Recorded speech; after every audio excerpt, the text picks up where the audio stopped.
Here it is, the legendary Atari 5200 video game controller. And you've got to give Atari credit. When they screw something up, they do it with style. That probably makes your head hurt if you've played either of these, because having them both on screen at once should be illegal. This is a horrible controller. This is the Atari 7800 controller. But when you play Atari 7800 games, you can replace this very easily with an Atari 2600 controller, a number of affordable aftermarket video game controllers, or a Sega Genesis controller. So you don't really ever have to use this. This, on the other hand, for the Atari 5200, has a proprietary Atari 5200 plug on it, which means you're pretty much screwed. You're playing with this thing or an extremely expensive aftermarket controller. I'm not here to beat up on Atari, so let's look at the positives. They tried something really cool here. It's an analog joystick, so you can move something slow or you can move it really fast. But it's a non-self-centering joystick, so this makes playing games like Pac-Man extremely difficult. But if it was actually fluid and smooth, and perhaps when it was brand new, it would have worked very well for games like Missile Command. But as it is now, it's a little jerky, doesn't work terribly well. These things are notorious for breaking due to the parts on the inside, which you can apparently have replaced, and I'm thinking of doing that, but the fact is it does still work, just not all that well. To start a game, you literally have to jam your finger into this thing with all of your might to start a game. And I was wondering when I bought this used why the start key was all beat up.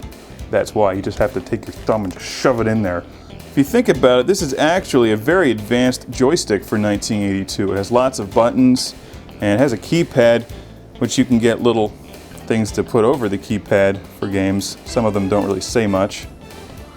Others have more commands on them. This one for Galaxian's pretty simple. You can set your skill level if any of these buttons actually worked properly. And this thing looks great. Let's be honest here. That's a nice looking controller. Just doesn't work all that well. If I were to describe how this thing feels, because most viewers probably do not have an Atari 5200 controller, it feels like a broken Atari 2600 controller attached to a telephone. And the joystick moves fairly easily, so unlike the Atari 7800 controller, you don't need to wrench it in your hand, but it's has a very wide range of motion, which may not be too bad for some games like Missile Command, but other games like Pac-Man, Ms. Pac-Man, it's just practically unplayable. And this wouldn't be so bad if there were just easy, affordable ways to replace this for use on the Atari 5200, but there aren't. Unless you're an electrical engineer, in which case you can just take this apart and replace the innards, but personally I think this wasn't designed terribly well for those kind of arcade games to begin with. All that being said, I'm a huge fan of the Atari 5200. It has some terrific games that are very well made. However, I would not recommend the Atari 5200 to those who are just starting to collect classic games. It costs quite a bit more. It does have questionable build quality. And frankly, you should know what you're getting into with the controllers. They're a bit tough to use. Some people really like them. I'm not one of those people. I don't care for it. And it's just not easy to have this refurbished or to buy a refurbished one or to replace it with an aftermarket controller. It can be done, just not cheap and easy.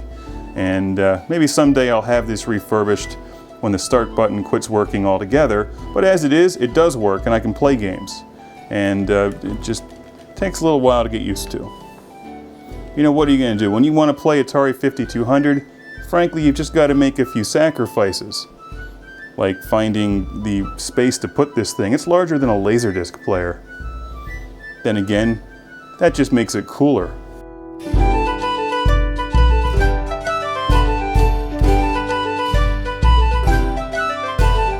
It really wouldn't be that much of a stretch for somebody to come along and say, make a cell phone out of this.